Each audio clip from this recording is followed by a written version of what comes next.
quoting his own words, taken from the letter he wrote to Mazzini, and which letter is now catalogued in the British Museum in London, England.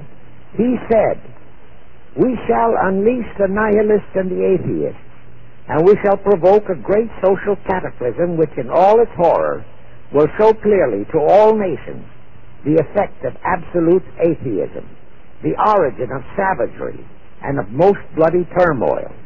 Then everywhere the people forced to defend themselves against the world minority of revolutionaries will exterminate those destroyers of civilization, and the multitudes disillusioned with Christianity, whose deistic spirits will be from that moment on without direction and leadership, and anxious for an ideal but without knowledge where to send its adoration, will receive the true light through the universal manifestation of the pure doctrine of Lucifer, brought finally out into public view, a manifestation which will result from a general reactionary movement which will follow the destruction of Christianity and atheism, both conquered and exterminated at the same time." When Mazzini died in 1872, Pike made another Italian revolutionary leader named Adrian Lemmy his successor. Lemmy, in turn, was succeeded by Lenin and Trotsky, then by Stalin.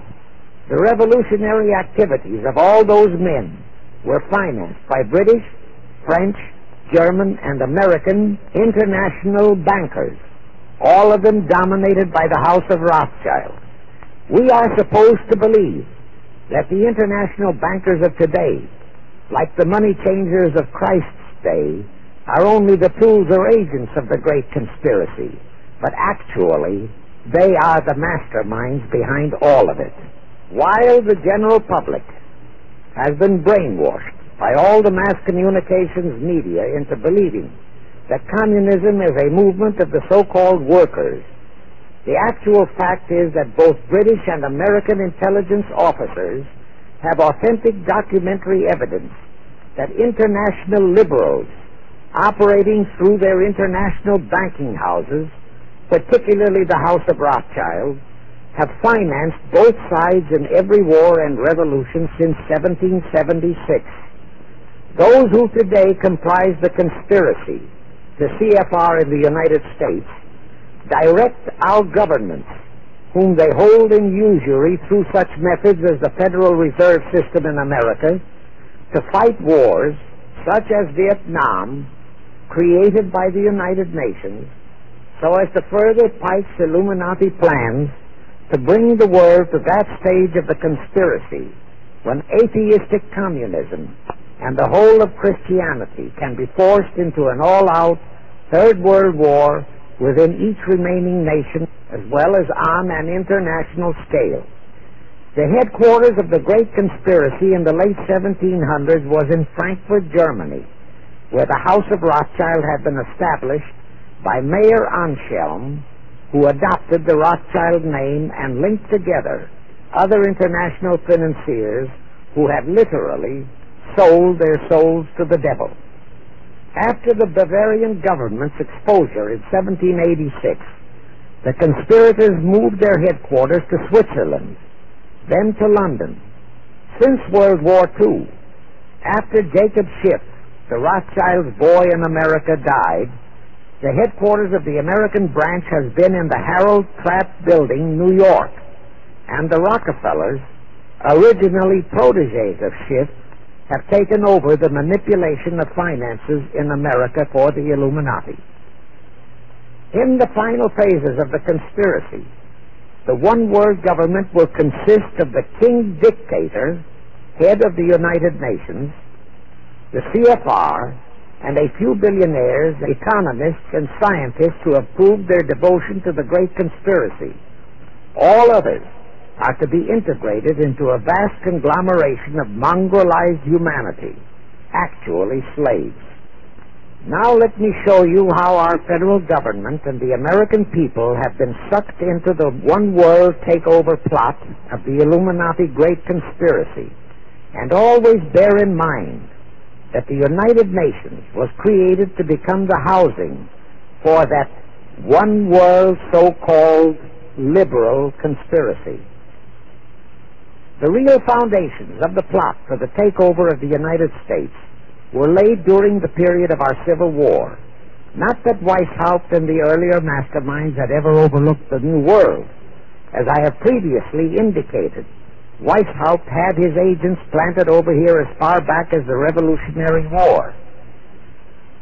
But George Washington was more than a match for them. It was during the Civil War that the conspirators launched their first concrete efforts. We know that Judah Benjamin, chief advisor of Jefferson Davis, was a Rothschild agent. We also know that there were Rothschild agents planted in Abraham Lincoln's cabinet who tried to sell him into a financial dealing with the House of Rothschild.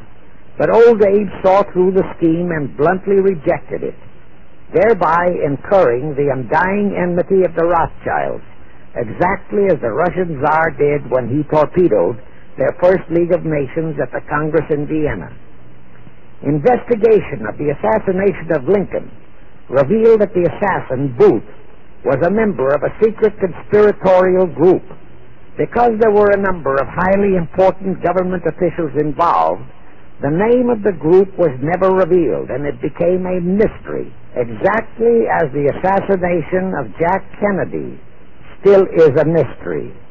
But I am sure it will not for long remain a mystery. Anyway, the ending of the Civil War destroyed, temporarily, all chances of the House of Rothschild to get a clutch on our money system, such as they had acquired in Britain and other nations in Europe. I say temporarily because the Rothschilds and the masterminds of the conspiracy never quit. So they had to start from scratch, but they lost no time in getting started. Shortly after the Civil War, a young immigrant who called himself Jacob H. Schiff arrived in New York. Jacob was a young man with a mission for the House of Rothschild. Jacob was the son of a rabbi, born in one of Rothschild's houses in Frankfurt, Germany. I won't go deeply into his background. The important point is that Rothschild recognized in him not only a potential money wizard, but more important, he also saw the latent Machiavellian qualities in Jacob that could, as it did, make him an invaluable functionary in the great one-world conspiracy.